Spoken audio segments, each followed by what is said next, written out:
கடைசி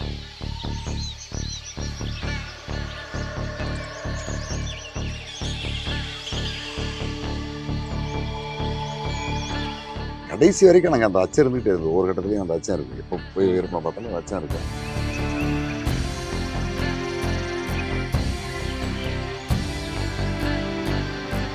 சந்திக்கிறது செய்திங்கிறதெல்லாம் ரெண்டாவது விஷயம். ஒன்று படம் வேணும்.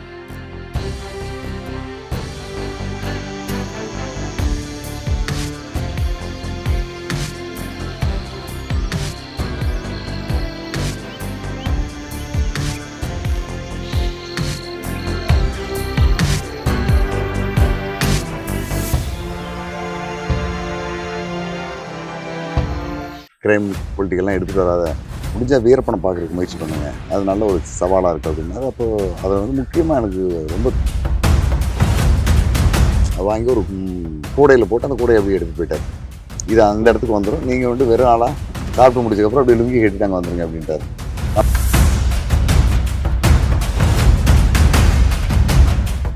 அவர் ஒரு குறிப்பிட்ட இடத்துக்கு இந்த ஆசிரியர் சொல்கிறார், அந்த இடத்துக்கு கூப்பிட்டு வந்தோங்க, இவன் அங்கே வந்துடுவான் அப்படின்னு சொல்லிட்டு போகிறாரு. அவனு வரேன்ட்டார்.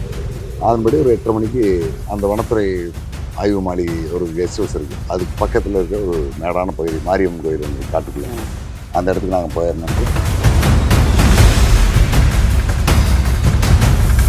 பார்க்குறதுல ஒன்றும் பெரிய சிரமம் இல்லை, பார்த்துடலான்னு தான் நினைக்கிறேன். ஆனால் அதுக்கு முன்னே போலீஸ் உங்களை சும்மா விட மாட்டான், 1 வருஷம் 2 வருஷம் ஜெயிலுக்கு போகிறதுக்கு நீங்கள் தயாராக இருந்தீங்கன்னா சொல்லுங்கள், நம்ம முயற்சி பண்ணுவோம் அப்படின்னாரு.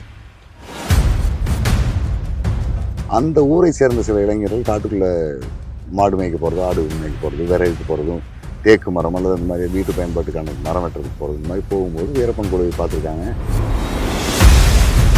என்னுடைய முகத்தை வெளிக்காட்டுவாரா அப்படிங்கிற ஒரு பயம் இருந்தது எனக்கு. இங்கிருந்து நான் போகும்போதுலேருந்து ஒரு பயம் இருந்தது.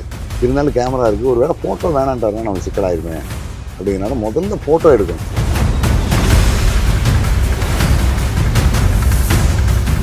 நாங்கள் போய் அந்த இடத்துல சேர்ந்ததுக்கு பிறகு ஒரு மணி நேரத்துக்கு பிறகு நைட்டு ஒரு 1 மணிக்கெல்லாம் அங்கிருந்து ஒரு ஆள் கிளம்பிட்டார். நான் போயிட்டு தலைவருக்கு நான் தகவல் சொல்லணும் அப்படின்ட்டு அவர் போய் அங்கே தகவல் சொன்னால் அடுத்த ஒரு கேம்ப்லேருந்து இன்னொரு ஆள் போகிறார். அடுத்த தகவல் அடுத்த நாள் காலையில் ஒரு 6:30 மணி 7 மணிக்கெல்லாம் நாங்கள் இருந்த இடத்துக்கே வீரப்பன் வந்துட்டார்.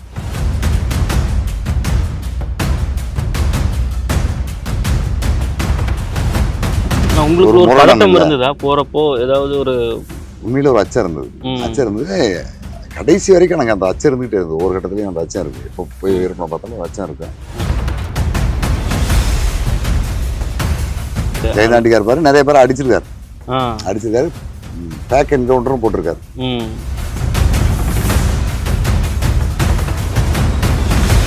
ஒரு போர்ட்ரைட் ஃபோட்டோ இப்படி நின்று திருமணம் மாதிரி பார்த்த மாதிரி ஒரு ஃபோட்டோ ஒன்று இருக்கும். அந்த ஃபோட்டோ எடுத்ததே நீங்கள் தான் இல்லையா? அப்போது ஒரு துப்பாக்கி தோல் வச்சு. ஆமாம் ஆமாம் ஆமாம்.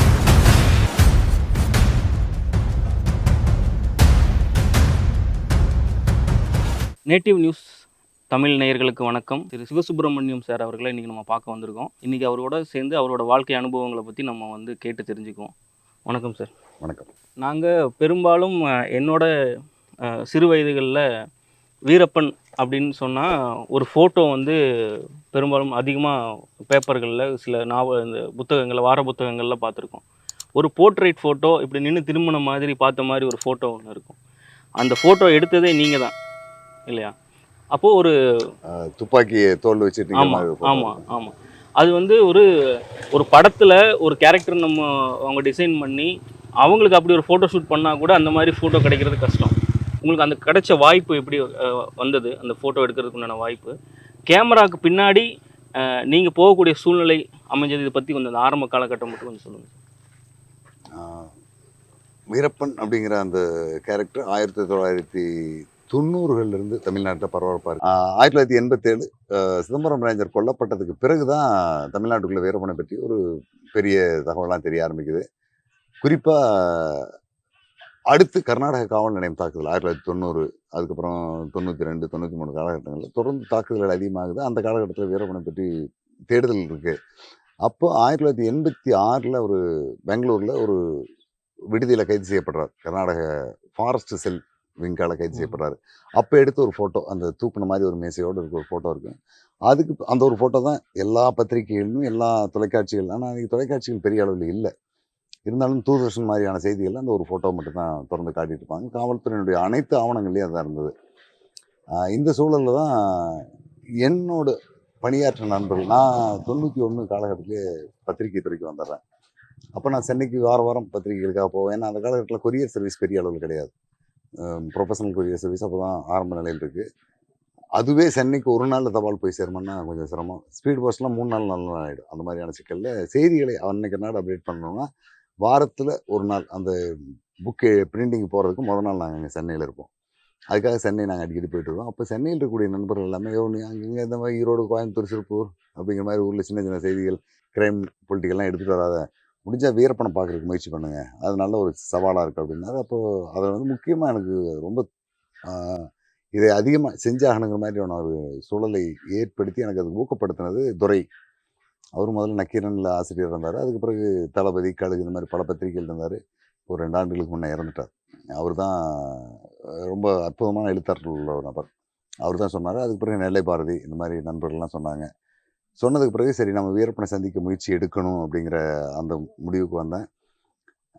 முடிவுக்கு வந்த பிறகு 92 காலகட்டத்திலேயே நான் தருமபுரி பெண்ணாகரம் பகுதிக்கெல்லாம் போவேன். அங்கே அப்போ மருத்துவர் முனுசாமின்னு ஒருத்தர் இருந்தார், ஹோமியோபதி மருத்துவர். அவர் வந்து வீரப்பனோட தொடர்பு இருக்கிறவங்க சொன்னாங்க. அப்புறம் அந்த பகுதியில் இருக்கிற சில பஞ்சாயத்து தலைவர்கள், உள்ள உள்ளூரில் சமூக பிரமுகர்களாக இருக்கிறவங்க, இவங்க எல்லாமே வீரப்பனோட தொடர்பு இருப்பாங்க. நான் பல பேரை பார்த்தேன். அவங்களெல்லாம் நான் பார்த்து பேசும்போது சந்திக்கலாம் ஒன்றும் பெரிய விஷயம் இல்லைங்க. வீரப்பன் ஒரு 10 நாளைக்கு முன்னே அங்கே வந்திருந்தார், ஒரு மாதத்துக்கு முன்னே அங்கே வந்தார், இந்த மாதிரி இந்த கோயில் திருவிழாவுக்கு வந்தார், இவங்க வீட்டு விசேஷத்துக்கு வந்திருந்தார், இந்த மாதிரிலாம் செய்திகள் சொல்லுவாங்க. ஆனால் அதுக்கான தொடர்பு எனக்கு சரியாக அமையவே இல்லை. அது மாதிரி போயிட்டு இருந்தது. இந்த கட்டத்தில் 92ஆம் ஆண்டினுடைய இறுதி கட்டத்தில் கொளத்தூர் மணி என்கிட்ட நான் சொல்கிறேன். ஏன்னா அவர் எனக்கு அதுக்கு முன்னே 4-5 ஆண்டுகளாகவே தெரியும். திராவிடர் கழகத்தில் அவர் அப்போது மாநில அமைப்பு செயலாளர் இருந்தார். நான் ஈரோடு மாவட்ட மாணவர் அணி அமைப்பாளராக இருந்தேன் திராவிடர் கழகத்தில். அந்த அடிப்படையில் நான் மணியண்ணனை பார்த்து பேசும்போது அவர் ரொம்ப யதார்த்தமாக பேசும்போது சொன்னார், வீரப்பனை பார்க்கறது ஒன்றும் பெரிய விஷயம் கிடையாதுங்க. ஏன்னா நம்ம கொளத்தூர் சுற்றுப்பகுதியில் இருக்கக்கூடிய பல கிராமத்து மக்கள்லாம் எங்கள்கிட்ட ஏதாவது பேச்சுவார்த்தைக்காக பஞ்சாயத்துக்காக வரும்போது வீரப்பனை பார்த்ததை பற்றியெல்லாம் நிறையா செய்திகள் சொல்லுவாங்க. பார்க்குறதுல ஒன்றும் பெரிய சிரமம் இல்லை, பார்த்துடலான்னு தான் நினைக்கிறேன். ஆனால் அதுக்கு முன்னே போலீஸ் உங்களை சும்மா விட மாட்டான், 1 வருஷம் 2 வருஷம் ஜெயிலுக்கு போகிறதுக்கு நீங்கள் தயாராக இருந்தீங்கன்னா சொல்லுங்கள், நம்ம முயற்சி பண்ணுவோம் அப்படின்னாரு. இது என்ன ஒரு சிக்கலான கேள்வியாக இருக்கு அப்படின்ட்டு, சரி நான் பரவாயில்ல, அதுக்கு தயாராக தான் இருக்கேன், நீங்கள் முயற்சி பண்ணுங்க அப்படின்னு. நீங்கள் மட்டும் போகிறதில்ல, நானும் உங்களோட சேர்ந்து சிறைக்கு வர வேண்டியதாக இருக்கும். ஏன்னா வீரப்பன்கிற ஒரு ஆளை பார்த்ததுக்கு பிறகு உடனே போலீஸ் ஒன்றும் செய்ய மாட்டாங்க. ஆனால் அவங்களுக்கு ஏதாவது ஒரு சிக்கலான சூழல் வரும்போது கண்டிப்பாக நம்மளை வழக்கில் சேர்த்துவாங்க. ஏதோ ஒரு போய் வழக்கு ஏதோ ஒன்று போட்டு சேர்த்து அவங்க ஒரு டிஸ்டர்ப் பண்ணுவாங்க. அதுக்கு தயாராக இருந்தால் நம்ம அதை முயற்சி பண்ணுவோம் அப்படின்னாரு. சரி அப்படிங்கிறத நான் அதுக்கு தயாராக இருக்கேண்ணா அப்படின்னு சொல்லிட்டேன். சொன்னதுக்கு பிறகு அந்த நிலையிலிருந்து அடுத்தடுத்து தொடர்ந்து ஒரு 2 மாத காலத்துக்குள்ளாக ஒரு 3-4 செய்திகள் வீரப்பனை ஒட்டி இருந்த காடுகளில் நடந்த செய்திகளை கொளத்தூர் மணின்னு சொன்னார். அவருக்கு எப்படி அந்த செய்தியெல்லாம் வருதுன்னா, கொளத்தூர் மணி என்னங்கிறது அங்கே ஒரு நடமாடும் நீதிமன்றம் மாதிரி. ஊரில் ஏதாவது சொத்து பிரச்சனை, அண்ணன் தம்பி பிரச்சனை, பக்கத்து காட்டுக்காரனோட பிரச்சனை, கணவன் மனைவி பிரச்சனை, இந்த மாதிரி பிரச்சனைலாம் வந்ததுன்னா இவங்ககிட்ட பஞ்சாயத்து வரும். இவர் பேசி அதை சுமூகமாக முடிச்சு வைப்பார். இது நீங்கள் கோர்ட்டுக்கு போனால் எவ்வளோ நாள் ஆகும், எவ்வளோ செலவாகும், எப்படியெல்லாம் தீர்ப்பு வரும் அப்படிங்கிறதெல்லாம் பேசி அவங்களுக்கு ஒரு சுமூகமான இணக்கத்தை ஏற்படுத்தி வைப்பார். அதனால் அவர் ஊரில் இருக்கார் அப்படின்னு தெரிஞ்சுன்னா தொடர்ந்து தமிழ்நாடு முழுக்க சுற்றுப்பயணத்துக்கு போயிட்டே இருப்பார். ஊரில் இருக்காருன்னு தெரிஞ்சுன்னா அது மாதிரி பஞ்சாயத்து வரும். அது அந்த மலைப்பகுதியை ஒட்டி இருக்கிற மக்கள் பஞ்சாயத்துக்காக வரும்போது அந்த செய்தியை பேசிட்டு அதுக்கப்புறம் ஊர் நிலவரங்கள், அங்கே நடந்த முக்கியமான செய்திகள்லாம் அவங்ககிட்ட சொல்லுவாங்க இல்லையா, அந்த அடிப்படையில் வந்த செய்திகள் இருந்து எனக்கு சில செய்திகளை சொன்னார். அந்த செய்திகளை எல்லாமே நான் அப்போ பணியாற்றிட்டு இருந்தேன். நான் அப்போ ஃப்ரீலான்ஸ் ரிப்போர்ட்டாக இருந்தேன். 2-3 பத்திரிகைகள் எழுதுவேன். எல்லாத்துலேயுமே தொடர்ந்து எழுதிட்டு வந்துட்டு இருந்தேன்.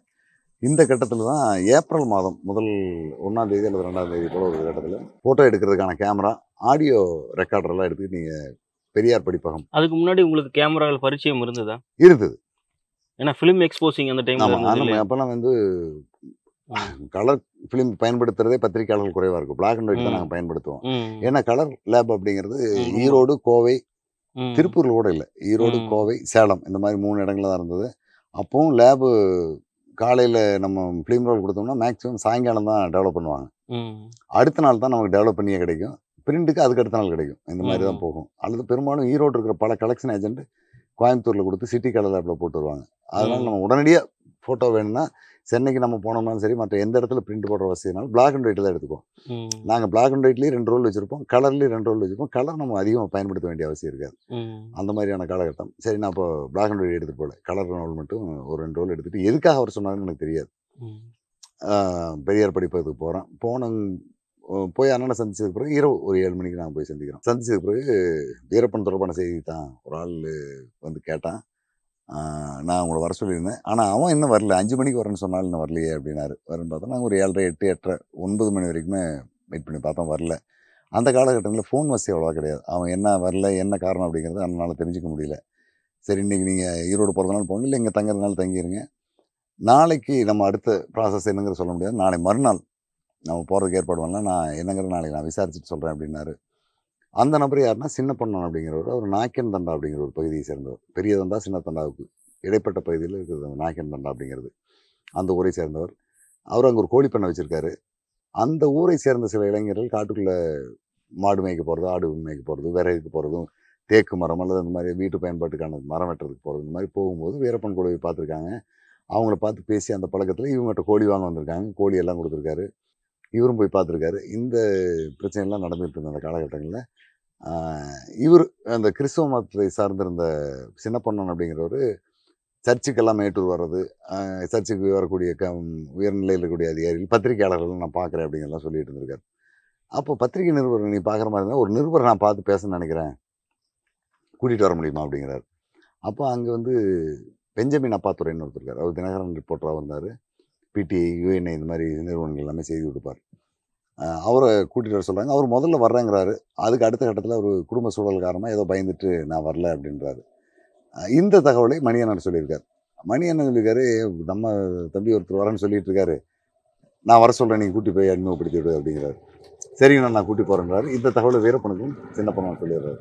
சொன்னதுக்கு பிறகு வீரப்பன் ஒரு தேதியை சொல்லி அந்த தேதியில் வாங்குங்கிறாரு. அந்த நாள் தான் நாங்கள் போகிறதுக்காக நான் போயிருக்கிறேன். ஆனால் சின்ன பொண்ணான் வரல. காரணம் என்னங்கிறது மறுநாள் விசாரிக்கும் போது எதிர்பாராமல் சாயங்காலம் ஒரு 5:30 மணி போல் அப்போ கராத்தே கோவலேஷன் தமிழ்நாடு அதிரடி படையினுடைய கமாண்டராக இருக்கார், ராம்போ கோவலேஷன். அப்போ வந்து அதிரடி படை இல்லை, அது வந்து ஸ்ட்ரைக்கிங் ஃபோர்ஸ் அப்படிங்கிறதா அல்லது ஜங்கிள் பெட்ரோல் அப்படிங்கிற ஒரு அமைப்பாக இருந்தது. ஒரு 40 பேர் கொண்டு நிறைய ஆடு கூட அவர் மேலே நிறைய குற்றச்சாட்டுகள் இருக்கு. ரொம்ப ரஃபாக நடந்துக்குவார். ஆனால் ரொம்ப மென்மையான மனிதன். ஆனால் அந்த அவருடைய ஆள் தோற்றமும் நடவடிக்கையும் பார்த்தா கொஞ்சம் ரொம்ப மோசமாக இருக்கும். ஜெயந்தாண்டிக்கா இருப்பார். நிறைய பேர் அடிச்சிருக்காரு. ஃபேக் என்கவுண்டரும் போட்டிருக்காரு. ஆளை பிடிச்சி சுட்டு கொண்டிருக்காரு. அந்த மாதிரிலாம் நடந்திருக்கு. அது பின்னால் விசாரிக்கும் போது தான் தெரிஞ்சுது. பெரிய அளவில் உள்நோக்கம் இல்லாமல் தான் செஞ்சுருக்காரு. ஆனால் அதெல்லாம் மனிதன் வந்து மனிதனாக மதிக்காமல் நிறைய தவறுலாம் பண்ணியிருக்காரு. அவர் பின்னால் எனக்கு நெருங்கிய தொடர்பில் தான் இருந்தார். அந்த டீம் இவங்க ஊர்லேருந்து காட்டுக்கு போகிற வழியில், ஊருக்கு பின்னால் ஒரு 1/2 கிலோமீட்டர் தூரத்தில் ஒரு ஃபாரஸ்ட் பங்களா இருக்குது. அந்த பங்களா இருக்கிற இடத்துலேருந்து பார்த்தா இந்த பக்கம் ஒரு 1/2 கிலோமீட்டர், 1 கிலோமீட்டர், இந்த பக்கம் 1/2 கிலோமீட்டர் போனால் யார் போனாலும் உள்ளே போகிறது தெரியும். அந்த இடத்துல போய் ஒரு சாயங்காலம் 5:30 மணிக்கு கேம்ப் போடுறது. இரவு காட்டுக்குள்ளே ஆளுக்கு போயிட்டு வந்துருப்பாங்க. நம்ம போகிறது டிஸ்டர்ப் ஆகும் அப்படிங்கிறனால இந்த நபர் சின்ன பொண்ணான்னு என்னை கூப்பிட்டு போகிறதுக்கு வராமல் அங்கேயே தங்கிடுறாரு. மறுநாள் காலையில் அப்புறம் மணி என்ன ஆள் அனுப்பி விட்டு என்னென்னு விசாரிக்கும் போது இந்த மாதிரி செய்தி சொல்லிட்டு நாளைக்கு நம்ம போகலாம் அப்படிங்கிறாரு. அந்த அடிப்படையில் 1993 ஏப்ரல் 3ஆம் தேதி அன்னைக்கு இரவு மீண்டும் நான் சந்திக்கிறதுக்காக போகிறேன்.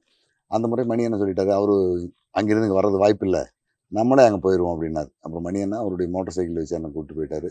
போகும்போது கண்டிப்பாக போலீஸ் இன்ஃபார்மர் இருப்பாங்க. இல்லை கிராமத்தில் இருக்கிற ஊருக்கு ஒரு புது நபர் போகிறான்னா யார் என்ன அப்படிங்கிற ஒரு கேள்வி வரும். அதுக்கு ஒரு சரியான பதிலை நம்ம சொன்னோம்னா தான் அந்த சர்ச்சை இல்லாத ஒரு முற்றுப்புள்ளி ஆகும். யார் என்னங்கிறத பற்றி ஒரு திட்டமிட்டதோடு போகணும். அப்போது அந்த சின்ன பொண்ணான் அப்படிங்கிறவருக்கு வந்து அவங்க ஒரு பழங்குடி சமூகத்தை சேர்ந்தவங்க. அவங்களுக்கு உறவினராக வெளியிலேருந்து வர்றதுங்கிறது வாய்ப்பு குறைவு. அப்படி இருந்தாலும் அவங்க பேசக்கூடிய மொழி வேறு, மராத்தி கலந்த ஒரு மொழி பேசுவாங்க, லம்பாடி அப்படிம்பாங்க. அந்த பாஷையில் பேசினா தான் அவங்க உறவினர்னு தெரியும். வேற ஆள்னா கொஞ்சம் சிக்கல். அதனால் நீங்கள் அங்கே போனீங்கன்னா சிக்கலாயிரும். எனக்கு தெரிஞ்ச ஒரு ஆசிரியர் இருக்கார், அவர் செங்கம் பகுதியை சேர்ந்தவர். அவருடைய வீட்டில் உங்களை நான் தங்க வச்சிடுறேன், அவருடைய சொந்தக்காரன் நீங்கள் சொல்லிட்டு அங்கே தங்கிடுங்க. இரவு போகிற நேரத்துக்கு அந்த சின்ன பொண்ணு வந்து உங்களை கூட்டி போயிடுவார், அதுக்கான தொடர்புகள் அங்கே போனது ஏற்பாடாயிரும் அப்படின்னாரு. சரின்ட்டு அப்புறம் நாங்கள் போகிறோம். போகும்போது தெய்வ சிகாமணிங்கிற அந்த ஆசிரியருடைய உறவினராக தான் நாங்கள் போகிறேன். அவருடைய வீடு அந்த நாயக்கன் தண்டாங்கிற ஊரில் சாலை ஓரத்துலேயே இருக்குது. அங்கே போயிட்டு அந்த கொஞ்சம் சின்ன கடையும் வச்சுருக்கார், பெட்டி கடை. ஒரு டெய்லர் மிஷின் போட்டு தையல் தைச்சிக்கிட்டு இருப்பார். அவர்கிட்ட போயிட்டு அவருடைய உறவினர் மாதிரி அவங்க வீட்டுக்கு போயிட்டோம். அப்புறம் மணியன் அவர்கிட்ட சொல்லிட்டார், இந்த மாதிரி சின்ன பொண்ணு வருவார், வந்து கூப்பிட்டு போயிடும். அப்புறம் மணியன் அங்கே வந்திருக்காரு தெரிஞ்சுன்னா ஊரில் இருக்கிற ஒரு 30-40 பேரில் வந்துட்டாங்க, மக்கள்லாம் கூட்டம் வந்துட்டாங்க. அப்புறம் அந்த சின்ன பொண்ணானு வந்துட்டார். வந்தோடனே அவர் தான் அப்படிங்கிறத சொல்லிட்டார். சரி அப்படிங்கிறதெல்லாம் முடிவாயிடுச்சு. என்ன யார் கூப்பிடான்னு பார்த்தா இரவு ஒரு 7:30, 8 மணிக்கு அவர் வாத்தியார் வீட்டிலே சாப்பிட்டுட்டு நான் தயாராக இருக்கிற நேரத்தில் சின்ன பொண்ணான் என்னை வந்து சொல்கிறார், இன்னொரு நண்பரை கூப்பிட்டு வர்றார். அவர் வந்து சுப்பன் அப்படிங்கிற அவருடைய பேர். அவர் இப்போ உயிரோடு இல்லை. அவரை கூட்டிகிட்டு வந்து இவன் தான் நைட்டு உங்களை காட்டுக்குள்ளே கூட்டிட்டு போவான். அவர் ஒரு குறிப்பிட்ட இடத்துக்கு இந்த ஆசிரியர் சொல்கிறார் அந்த இடத்துக்கு கூட்டிட்டு வந்தோடனே இவன் அங்கே வந்துடுவான் அப்படின்னு சொல்லிட்டு போகிறாரு. அவனும் வரேன்ட்டார். அதன்படி ஒரு 8:30 மணிக்கு அந்த வனத்துறை ஆய்வு மாளிகை ஒரு கெஸ்ட் ஹவுஸ் இருக்குது, அதுக்கு பக்கத்தில் இருக்க ஒரு மேடான பகுதி மாரியம்மன் கோயில் ஒன்று இருக்குது காட்டுக்குள்ளே. அந்த இடத்துக்கு நாங்கள் போயிடணுன்ட்டு நான் கொண்டு போயிருந்த பேக் இது எல்லாமே அவர் சின்ன பொண்ணை வாங்கிட்டு போயிட்டார். அது வாங்கி ஒரு கூடையில் போட்டு அந்த கூடையை அப்படியே எடுத்துகிட்டு போயிட்டார். இது அந்த இடத்துக்கு வந்துடும், நீங்கள் வந்து வெறும் ஆளாக சாப்பிட்டு முடிச்சதுக்கப்புறம் அப்படியே லுங்கி கட்டிட்டு அங்கே வந்துருங்க அப்படின்ட்டார். நான் போட்டிருந்த துணிமணிகள் எல்லாமே அவரோட பேக்கில் வச்சு கொடுத்துருப்பேன். நான் லுங்கியை கட்டிட்டு சாதாரணமாக அந்த இடத்துக்கு போகிறேன். போனதுக்கு பிறகு அங்கேருந்து ஒரு 8:09 மணிக்கு அவங்க வந்தாங்க. 2 டீம் சந்திச்சிட்டோம். சந்திச்சதுக்கு பிறகு என் கூட வந்தவருக்கு ஒரு பெரிய பிரச்சனைனா இந்த யானைகள் அதிகமாக இருக்கிற காடு, காட்டெருமை இருக்கும். என்கிட்ட துப்பாக்கி இல்லை, நான் துப்பாக்கி இல்லாமல் காட்டுக்குள்ளே வர மாட்டேங்கிறார். அப்புறம் சின்ன பொண்ணு நீ போகிற தூரத்துக்குலாம் பெருசாக விலங்குகள் ஒன்றும் இருக்காது, துப்பாக்கி தேவையில்லை. ரெண்டாவது அவங்க அந்த பக்கத்தில் தான் இருக்காங்க, வீரப்பன் குழுவை சேர்ந்தவங்க இருக்காங்க. அவங்கள கடந்து இந்த பக்கம் காட்டு விலங்குகள் ஒன்றும் பெருசாக வராது, நீ தைரியமாக கூட்டி போங்கன்னாரு. இருந்தாலும் அவர் பயப்படுறார். ஏதாவது பிரச்சனைனா நான் எப்படியாவது ஒடியாந்துருவேன், உங்களை நான் அப்படி விட்டு வர முடியும். என் கூட வந்து கல்லூரி மாணவர் ஒருத்தர் ராஜசேகரன், அவர் கூட வந்திருக்கார். நான் துணைக்காக அவரை கூட்டி போயிருக்கேன். அதோட அந்த ஊரில் இருந்த அந்த சுப்பன்கிற சொல்லக்கூடியவருக்கு தம்பி உறவு முறையை சேர்ந்த சுப்பன் அப்படின்னு ஒருத்தர் வர்றார். அவர் சுப்பன் இப்போ நக்கீரன் ரிப்போர்ட்டராக இருக்கார். அவரும் அன்னைக்கு வர்றாரு கூட. ஏன்னா அவங்க சொந்தக்காரங்கனால அந்த வகையில் பேசி பழகிட்டு அவர் கூட வந்திருந்தார். சரின்ட்டு அப்புறம் துப்பாக்கி இல்லாமே எங்களோட வந்தார். போகும்போது ஒரு 2.5 மணி நேரம் 3 மணி நேரம் பயணம் இருக்கும். பெரிய அளவில் காடு தான், ஆனால் விலங்குகள் அந்த நேரத்தில் குறைவு. நல்லா நிலா வெளிச்சிருந்தது. அவங்க ஒரு தெளிவான பாதை கிடைச்சிது. அதில் அப்படியே நாங்கள் போய் சேர்ந்தோம். ஒரு 11:30 மணி அளவில் வீரப்பன் குழுவை சேர்ந்த ஒரு கும்பல், ஒரு 5 பேர் அந்த இடத்துல இருக்காங்க. ஒரு சென்ட்ரி பாயிண்ட்டுமாங்களேன், அது மாதிரி ஒரு இடத்துல அந்த இடத்துக்கு நாங்கள் போயிட்டோம். அங்கே தான் வீரப்பன் குழுவை சேர்ந்த ராமர் அப்படிங்கிற ஒருத்தர் எனக்கு முதல்ல அறிமுகமானார். அவர் போய் பார்த்தோன்னா நாங்கள் போய் அந்த இடத்துல சேர்ந்ததுக்கு பிறகு எங்களுக்கு டீ எல்லாம் போட்டு கொடுத்தாங்க. இந்த மாதிரி தான் ஒரு புதற்காடு, கீழே மணலில் 2 கல்லை வச்சுட்டு கீழே லேசாக மணலை பறித்து விட்டு அந்த இடத்துல சமையல் செஞ்சுருக்காங்க. போகும்போது இந்த மணல் இழுத்து விட்டாங்கன்னா மூடிடலாம். அடுத்து மழை பெஞ்சுன்னா தண்ணி போகும்போது அங்கே சமையல் செஞ்சதுக்கு எந்த அடையாளம் இருக்காது. இந்த மாதிரி மணல் தான் விரிச்சு போட்டு படுத்திருக்காங்க. நாங்களும் போய் அந்த இடத்துல கிட்ட பக்கத்துலேயே ஒரு 100 அடி தூரத்துக்குள்ள ஒரு ஆறு போயிட்டுருக்கு, பாலாறு அல்லது பாலாற்றினுடைய கிளை நதி, அது ஒரு சின்ன ஓடை போயிட்டுருக்கு. அங்கே தான் நாங்கள் தங்கியிருந்தோம். நாங்கள் போய் அந்த இடத்துல சேர்ந்ததுக்கு பிறகு ஒரு மணி நேரத்துக்கு பிறகு நைட்டு ஒரு 1 மணிக்கெல்லாம் அங்கிருந்து ஒரு ஆள் கிளம்பிட்டார். நான் போயிட்டு தலைவருக்கு நான் தகவல் சொல்லணும் அப்படின்ட்டு அவர் போய் அங்கே தகவல் சொன்னது. அடுத்த ஒரு கேம்ப்லேருந்து இன்னொரு ஆள் போகிறார். அடுத்த தகவல் அடுத்த நாள் காலையில் ஒரு 6:30 மணி 7 மணிக்கெல்லாம் நாங்கள் இருந்த இடத்துக்கே வீரப்பன் வந்துட்டார். அன்னைக்கு நாம் சந்தித்தோம். முதல்ல நமக்கு என்ன அடிப்படை பிரச்சனைனா, சந்திக்கிறது செய்திங்கிறதெல்லாம் 2வது விஷயம். முதல்ல படம் வேணும். பெரும்பாலும் நம்ம அரசியல் துறை சார்ந்தவங்களோ அல்லது அதிகாரிகளோ அல்லது ஒரு செய்தியை நமக்கு சொல்கிறவங்களோ, செய்தியை போட்டுங்க என் பேரை போட்டுறாதீங்கம்பாங்க. அதுதான் இன்னைக்கு பெரும்பாலும் ஊடகம் துறை சார்ந்திருக்கிறது. இப்போ எல்லாமே முன் வர்றாங்க. அந்த காலகட்டங்களில் அவ்வளோ சீக்கிரம் யாரும் முன் வர மாட்டாங்க தன்னுடைய முகத்தை வெளிக்காட்டுறதுக்கு. அப்படி இருக்கும்போது வீரப்பன் 2 மாநில காவல்துறையால் தேடப்படக்கூடிய ஒரு நபர் தன்னுடைய முகத்தை வெளிக்காட்டுவாரா அப்படிங்கிற ஒரு பயம் இருந்தது எனக்கு. இங்கிருந்து நான் போகும்போதுலேருந்து ஒரு பயம் இருந்தது. இருந்தாலும் கேமரா இருக்குது, ஒரு வேளை ஃபோட்டோ வேணான்ட்டாருன்னா நமக்கு சிக்கலாயிருமே அப்படிங்கிறனால முதல்ல ஃபோட்டோ எடுக்கணும். அதை முடித்ததுக்கப்புறம் தான் நம்ம அடுத்த வேலைக்கு போகணும் அப்படிங்கிற முடிவு இருந்தேன். அது மாதிரி எங்களுடைய சந்திப்பு ஒரு 7:30 மணிக்கு நடக்குது. ஒரு 8:30 மணி வரைக்கும் ஒரு இயல்பாக பேசிகிட்டு இருக்காரு. கூட வந்தவங்களுக்கு எல்லாம் சாப்பிட்றது எப்படி, என்ன செஞ்சுருக்காங்க, அந்த சாப்பாட்டில் உப்பு இல்லாமல் இருந்தது, காரம் இல்லாமல் இருந்தது அப்படிங்கிறதெல்லாம் பேசிகிட்டு இருக்காரு. நாங்கள் எப்படி வந்தோம் எனக்கெல்லாம் பேசிகிட்டு இருக்காரு. ஒரு 9 மணி அளவில் என்னை அனுப்பி வச்ச சின்ன பொண்ணான், ஏற்கனவே என் கூட வந்திருக்கிற சுப்பன், அந்த ஊரை சேர்ந்து இன்னொரு 10 பேரில் வந்துட்டாங்க. அவங்களுக்குள்ள அந்த ஊர் சம்மந்தமான பிரச்சனைகள், அங்கே இருக்கிற முக்கியமான ஆளுகளை பற்றிய பிரச்சனைகள், இதையெல்லாம் பற்றி பேச ஆரம்பித்தார். 11 மணி ஆகும்போது இன்னும் பெண்கள் ஆண்கள் எல்லாமே பக்கத்து ஊர்லேருந்து நிறையா வந்துட்டாங்க. ஒரு 40 பேர் மேலே இருப்பாங்க. அந்த விவகாரங்களையே முழுக்க வீரப்பன் பேசிகிட்டு இருந்தார். அதை பேசிகிட்டு இருக்கும்போது நம்ம சைக்காலஜிக்கலாக அவரை பற்றி புரிஞ்சுக்க முடிஞ்சுது. இவர் ஒன்றும் மோசமான ஆள் கிடையாது, உடனடியாக உணர்ச்சி வசப்பட்டு யாரையும் கொல்ற ஆள் கிடையாது, கட்டி வச்சு அடிக்கிற ஆள் கிடையாது. உங்களுக்கு ஒரு பதட்டம் இருந்ததா போறப்போ? ஏதாவது ஒரு உண்மையில ஒரு அச்சம் இருந்தது. கடைசி வரைக்கும் எனக்கு அந்த அச்சம் இருந்துகிட்டே இருந்தது. ஒரு கட்டத்துலையும் அந்த அச்சம் இருக்கு. எப்போ போய் வீரப்பனை பார்த்தாலும் ஒரு அச்சம் இருக்கும். அது என்னன்னா, தேவையில்லாத எந்த விஷயத்தையும் நம்ம செய்யக்கூடாது. அதை கேட்கும்போது அப்போ அவருக்கு ஒரு சந்தோஷம் வந்து அப்படியே நம்ம மீசை அப்படி தலையில் வச்சுட்டு ஃபோட்டோ எடுக்கலாங்கிறீங்க. எடுக்கலாமே. போய் இந்த கொண்டு வந்து ஒரு பெட்ஷீட்டை பிரித்து வச்சு எண்ணி கொடுக்குறாரு. இவர் வாங்கி கொடுக்குறாரு. எல்லாம் கும்பிட்டு போட்டு வாங்கிட்டு போகிறாங்க.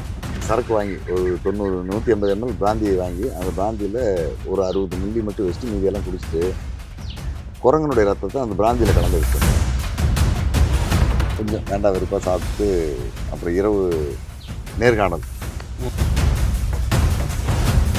போய் உட்காந்து எல்லாம் ரெடி பண்ணிட்டு நான் டேப் ரெக்கார்டர் இருக்குன்னா ப்ளே பட்டன் ஃபங்க்ஷன் ஆகிடும்.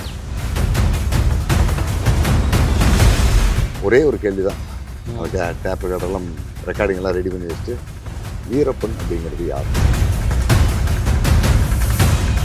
போகிற இடத்துல அங்கே ஒரு போலீஸ் இன்ஃபார்மர் அவங்களுக்கு பெரிய அளவு தொல்லை கொடுத்துருந்தது, அந்த ஆளை சுட்டு கொண்டு வந்துட்டாங்க. சின்னாபின்னம் ஆகிடுச்சு வண்டிங்கிறதே இல்லை. அதாவது நான் வண்டியினுடைய பின்பக்க டயரும் முன்பக்க டயரும் வண்டி விட்டு விலகி போயிடுது, அச்செல்லாம் பிரிஞ்சு போயிடுது. அந்த வண்டியினுடைய உறுப்புகளை கூட அங்கே இருக்க முடியல, அப்படியெல்லாம் போட்டாங்க. இவங்க ஒரு கட்டத்தில் தேடுதல் வேட்டைக்கு போயிட்டு தங்கி இருக்கும்போது கறி சாப்பிடலாங்கிற நிலைமை மாறி கறி சாப்பிடலான்னு நினைக்கும் போதெல்லாம் தேடுதல் வேட்டைக்கு போகிற மனநிலைக்கு வந்துடும்.